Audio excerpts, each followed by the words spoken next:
बस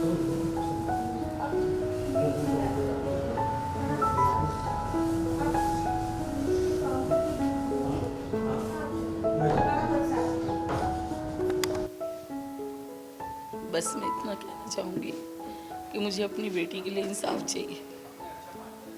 वो बीमारी से नहीं, वो सदमे से गई है। जो उसको टॉर्चर किया गया है वो उससे गई है। मुझे अपनी बेटी के लिए इंसाफ चाहिए बस। देख बात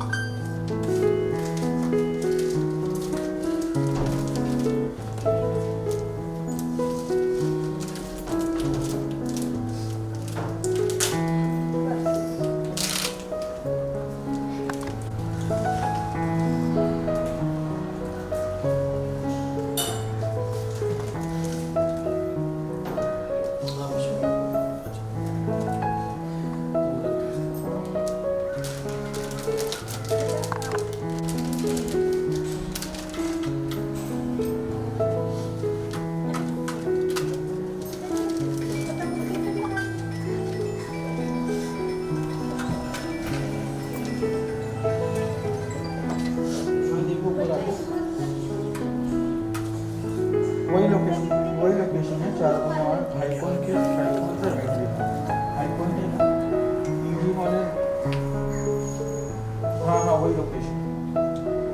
हाँ हाँ वही लोकेशन। अरे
सुना नहीं सकते हैं।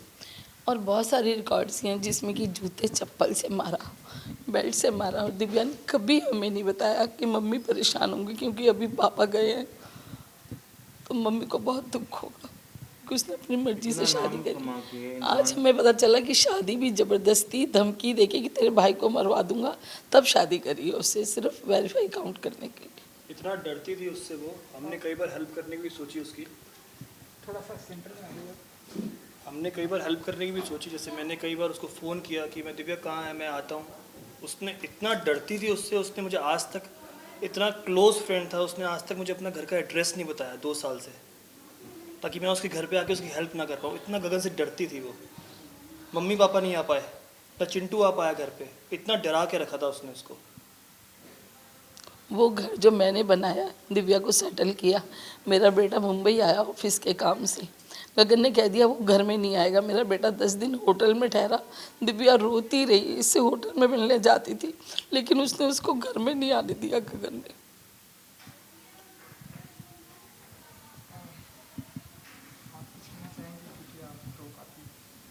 मैं काफ़ी कुछ ऑलरेडी कह चुकी हूँ, एंड आई थिंक जिसकी माँ ऐसी हो तो उस बच्चे से क्या उम्मीद कर सकते हैं, ऐसी वाली बात है। अभी मैं कुछ ऐसा बोल दूँगी जो शायद मुझे बोलना नहीं चाहिए हो, इसलिए मैं चुप बैठी हूँ। बट ये एक्चुअली हर एक लड़की के लिए मैं कहना चाहूँगी। दिव्या तो हमारे बीच में नहीं रही, पर जितने उसके फैंस या उसने जिन जिन लोगों को ये सब बारे में, मुझे कभी दिव्या ने ये सब नहीं बताया, क्योंकि उसको बहुत अच्छे से पता था कि अगर मैंने देवो को बोल दिया तो पूरी दुनिया एक तरफ हो जाती, और मैं सिर्फ गगन से एक बार ही मिली हूँ। और अगर उस दिन मुझे एक्चुअली पता होता ना कि गगन दिव्या के साथ क्या कर रहा है, मैं ना आगे देखती ना पीछे देखती, मैं सोचती भी नहीं कि उसका मैं क्या हाल कर देती वहीं पे। And this is to you Gagan, गबरू, जो भी है बड़ा वाला, तो समझ ले तू क्या है। जितनी भी तूने ज़िंदगी में तेरी माँ बहन तूने गालियाँ दी भी नहीं होगी ना, वो सारी गालियाँ तू अपने लिए और अपने माँ के लिए एकदम संजोग के रख ले मेरे तरफ से। और जिस दिन तू मुझे दिख गया ना, तो बॉम्बे तो आना मत, कभी आना मत, क्योंकि यहाँ पे आएगा तो जेल में ही जाएगा। अभी तो जहाँ पे भी भाग के गया है ना, वहीं पे भाग के छुपा रहे। और क्या बोलते हैं ना, ऊपर की लाठी जब मार पड़ती है ना, लाठी की आवाज़ नहीं होती है। तो मतलब दिल से अगर किसी को आज मैंने बद्दुआ दी है ना, वो तुझे दी है। मतलब लिटरली बोलते हैं ना कि कीड़े पड़ जाए मर जाए, तो एक्चुअली तेरे साथ वही होगा, तेरे साथ भी होगा, तेरे माँ के साथ भी वही होगा कि तुम लोग के बॉडी में ऐसे कीड़े पड़ेंगे ना कि कोई पूछने वाला भी नहीं आएगा। ऐसी मौत मरोगे तुम लोग, ऐसी हालत होगी तुम लोगों की। तुम लोगों ने ऐसी एक लड़की को टॉर्चर किया है ना, जो लड़की अपने दुश्मन को भी ना अगर बोले ना कि दिव्या मुझे एक रात के लिए खाना चाहिए, सोने की जगह चाहिए, वो वैसी लड़की थी। और तुम लोगों ने उस लड़की के साथ ऐसा किया है ना, तुम लोग तो कभी खुश रहोगे ही नहीं। तुझे क्या चाहिए था? पब्लिसिटी चाहिए थी, तुझे आइडेंटिटी चाहिए थी, तुझे बॉम्बे में काम चाहिए था। अब तू बॉम्बे में काम करके बता, अब तू बता मुझे इंडस्ट्री में काम करके, तू बता मुझे। गबरू सिंह और तेरी माँ, तुम लोगों ने जितनी प्लानिंग की ना दिव्या को लेके, अब तुम लोग बताओ। मैं तुमको ओपन चैलेंज कर रही हूँ, तुम आके बॉम्बे में काम करके मुझे बताओ। So the thing is, of course legally चीज़ें जाने के लिए वी नीड लीगल हेल्प। वहाँ पे I know due to covid ये सब कुछ हुआ है, बट जो शुरुआत दिव्या करके गई थी, दिव्या को जब सबने कहा तो उसने जाके एनसी करवा दी थी। दैट मीन्स वो प्रिपेयर्ड हो रही थी इस चीज़ को लेके फ़ाइट करने के लिए। इस जो उसके साथ टॉर्चर हुआ है इतने सालों में, उसके अगेंस्ट वो जो स्टेप उठा के, क्योंकि मैं भी जब दिव्या से मिली, हम लोग बीच में बात नहीं कर रहे थे, काफ़ी साल बात नहीं हुई थी, because of this man only. क्योंकि जब दिव्या के लाइफ में ये आदमी आया था, तभी मैंने दिव्या को बोला था कि दिव्या ये आदमी मुझे सही नहीं लग रहा है, कुछ ही दिन के बाद मुझे पता चला कि वो एक रेपिस्ट है, उसके ऊपर एक रेप केस चल रहा है जिसके लिए लास्ट ईयर भी वो जेल जाके आया है, 10 साल की सज़ा हो चुकी है because of Divya and because of his some clients जो भी यहाँ पे थे इंडस्ट्री में, उनके आई गेस रिटन नोटिफिकेशंस के वजह से, लेटर के वजह से उसको बेल मिल गई है उस टाइम पे। बट तभी मैंने दिव्या को बोला था कि Divya this is not right and you are not doing right, और उसके वजह से वो अपने पूरे घर वालों के अगेंस्ट हो गई थी। जबकि मैंने और मेरे ऐसे 2-3 फ्रेंड्स हैं जिन्होंने देखा है कि आंटी अंकल ने एक्चुअली दिव्या के लिए क्या किया है। मतलब even I do have my mom right, but honestly I could say मेरी मॉम सब कुछ छोड़ा के मेरे साथ यहाँ पे ज़िंदगी भर नहीं रह सकती है, अपना काम छोड़ के वहाँ पे भाई है। But I have seen them कि वो कैसे पूरा दिल्ली का घर काम सब छोड़ के दिव्या के लिए यहाँ पे आके रहते थे लिटरली। और जब गगन के वजह से दिव्या वॉज द वन जिन्होंने आंटी और अंकल को घर से निकाल दिया था, इट वॉज बिकॉज ऑफ गगन। तो उसके बाद मैंने दिव्या से अपना रिश्ता तोड़ दिया था एंड ऑफकोर्स बिकॉज ऑफ गगन दिव्या भी बाकी और भी जितने फ्रेंड्स थे सबसे अलग अलग हो गए थे। फिर भी मुझे याद है लास्ट ईयर 1-2 बार मैंने दिव्या को बोला भी कि दिव्या तू आ जाना मेरे घर आ, will talk. But till then time I felt that she is happy, you know, इतने साल हो गए, मैंने कहा सब कुछ अच्छा ही होगा। सो बट 2-3 बार वो आई नहीं, आऊँगी बोल के, तो मुझे थोड़ा डाउट होने लगा। उसके बाद जब उसकी शादी हो गई तो मुझे कहीं ना कहीं लगा maybe I was wrong, the guy is good और सब कुछ ठीक है, अगर शादी कर लिए देन इट इज़ फाइन। वरना तो मुझे पहले दिन से पता था 1 नंबर का लुच्छा लफंगा है, उसको सिर्फ यूज़ करने के लिए वो आया है बॉम्बे। ये मुझे पहले डे 1 से, जब से वो फ़ोन पे बात करती थी, मुझे तब से पता था। बट उसने किसी की सुनी नहीं उस टाइम पे। एंड देन सडनली अभी 2 महीने पहले जब मैं उससे मिली, मैं खुद गई उसके घर गई मिलने के लिए and Gagan was also there. तो वो अंदर ही रहता था, बैठा रहता था, ना दिव्या से कोई लेना देना, ना बात करता था। And I was like, Divya को मैंने पूछा सब ठीक है ना, क्या हो गया? Then she started telling me कि ऐसा हुआ वैसा हुआ, ये हुआ वो हुआ। बट ये मारपीट वाली चैप्टर तभी भी उसने मुझे नहीं बताई। देन फिर उसने मुझे बोला कि हम दोनों का डिवोर्स होने वाला है, उसको डिवोर्स चाहिए। मैंने कहा अच्छा। But she pretended as if like she is very strong now.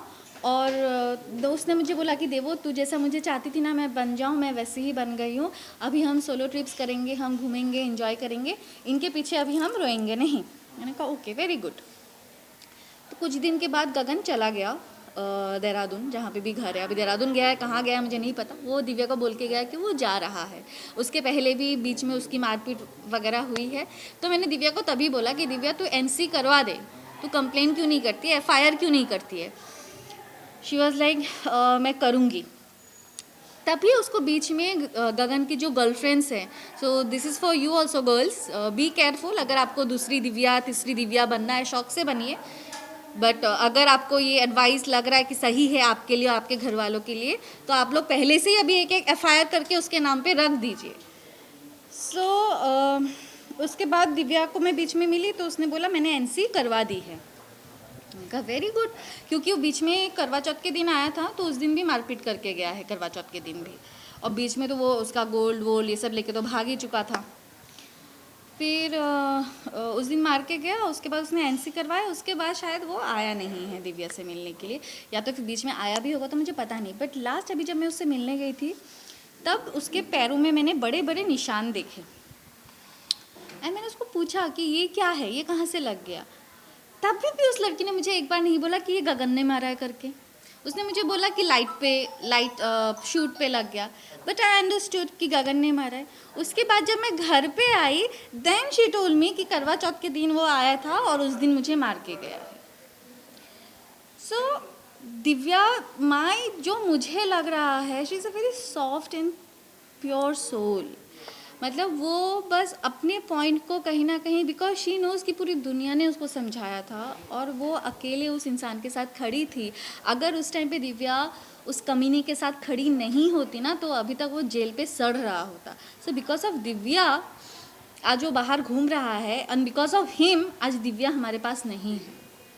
सो जैसे बोलते हैं ना कि भगवान का जो मार होता है लाठी का, उसका आवाज़ नहीं होता है, तो उसके साथ वही होगा। बट स्टिल जो लीगल प्रोसेस है, जो प्रोसीड्योर है, हम अगर हमें लीगली हेल्प नहीं मिलेगी इस चीज़ को लेके फ़ाइट करने के लिए, देन जो जस्टिस सिस्टम है ना, जो जुडिशरी सिस्टम है, उसमें से लोगों का भरोसा उठ जाएगा। Criminal already. सो ऑलरेडी उसके ऊपर केस चल रहा है, 10 साल की सज़ा हो चुकी है। एंड आफ्टर दैट ऑल्सो अगर उसके अभी हम ऐसा नहीं है कि कुछ हम लोग खुद से बना के या कुछ, every evidence we have, every proof we have, you can Google it, everything we have.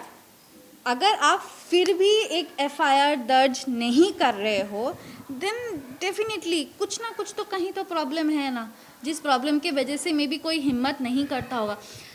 ये शायद बहुत ऐसी लड़कियां होंगी जो ऐसे सफ़र कर रहे हैं और हिम्मत कर नहीं पाते, क्योंकि जब हिम्मत करते हैं ना तो सामने वाला कोई मदद ही नहीं करता। पहले तो जो दोस्त करते रहेंगे, 100 में से 90 तो पीछे ऐसे ही हट जाएंगे कि भाई दूसरों का पछड़ा है, हमें क्यों पढ़ना है। अरे भाई, जब दूसरे का पछड़ा है तो तुम आए क्यों दोस्ती के नाम पे, पहली बात। सेकंड चीज़, अगर लीगली हमें हेल्प नहीं मिलेगी तो कोई कैसे हिम्मत करेगा कि किसी के उनके साथ जो हो रहा है टॉर्चर या जो भी गलत चीज़ हो रही है उसके अगेंस्ट कुछ बोलने के लिए, जब सामने वाला हेल्प करने के लिए तैयार नहीं होगा। एक नॉर्मल सिटीजन कहाँ जाएगा, लीगल हेल्प के लिए जाएगा ना कि भाई मेरी मदद करो। पर सामने वाला ही अगर बोल देगा कि नहीं ऐसा है वैसा है वो है, अरे you are here to help the normal Indian citizen, right.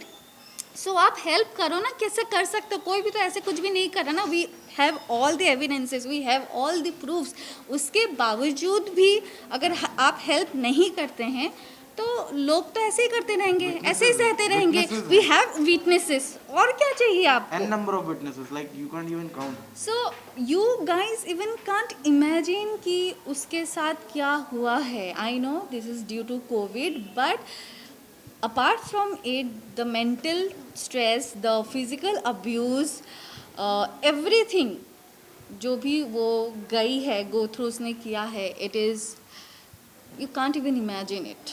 So yeah, I would like say कि please support कीजिए, and जितने भी लड़कियां हैं या जितने भी लोग ऐसे इस तरीके से सफ़र कर रहे हैं, प्लीज़ आवाज़ उठाइए, एक्शन लीजिए। अगर टाइम पे एक्शन नहीं लेंगे दिन फिर से ऐसे ही होता ही रहेगा, ऐसा होता आया है और ऐसे ही होता रहेगा। सो या दैट्स ऑल, थैंक यू।